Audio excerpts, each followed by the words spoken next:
The point of this lecture series is going to be to introduce you to the art of Islam and the region. Originally, I had planned to have you guys listen to the lectures I've already recorded on Loom, but they seem to have disappeared or become inaccessible in the intervening years. Rachel will probably know what I'm talking about there because I recorded some for AP Art History for their burgeoning class. At any rate, I'm also limited to 5-minute clips, so I should better get started. We're starting with a piece from the region known as the Arabian Peninsula. This is where we have to tease apart what's different between the art of Islam and the art of Oman, and be careful not to conflate the two. This is something that's very easy to do often, and is done, and you'll see an assignment later on that asks you to tease apart the two things. So this is the region, not the religion. In fact, this work predates the religion. This work is from around 4000 to 3000 BC, so about 4000 to 5000 years before Hijrah. It was made in the Arabian Peninsula, and you can see that it is quite reminiscent of the dress that people still wear in the region. So this is where you can understand a piece of artwork to be invested with the art and culture of a place and show a continuous record of that kind of dress and that kind of habit, irrespective of religion. So this is a piece that I would classify probably as distinctly Arabian rather than Islamic in any way, specifically because it predates that. You can see that it is anthropomorphic, and that means that it is classified by being similar to a human figure.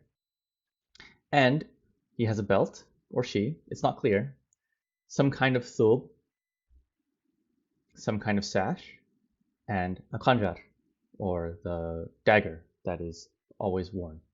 It's fascinating that this 4000 to 3000 BCE piece, in that time, they were already wearing this. At that time, the Arabian Peninsula probably looked quite different. It was teeming with wildlife. It was not as desertified as it is presently. If I had more time, I would probably talk a little bit more about that because we have art evidence of the geographical and ecological makeup of the region. But suffice to say that this anthropomorphic stele, gives us a lot of evidence of the way people dressed 4000, 3000 BCE. I also wanted to briefly show you this piece, which is the Standard of Ur. This is not from the Arabian Peninsula proper. This is from this area, which is known as the Fertile Crescent. However, I wanted to show you because Oman itself is very important for its trade, specifically the slave trade, but we'll get to that a little bit later. But in this case, we're talking about how you can see evidence of trade in artwork. And this is a very early example from the region, from about 2600 to 400 BCE, which is called the Standard of Ur. The standard is a misnomer. It wasn't a standard. It just was called the standard because it was thought to look similar to the standard that people would put on top of banners and things like this to show that, oh, we're the Roman army or something like this. But people don't really know what it's for. It could have been used as a music box or hero box. We don't really know. It's been reconstructed from all these related bits, but you can see in the materials specifically, the wood, the shell, the lapis, and the limestone, that this area was a nexus of trade.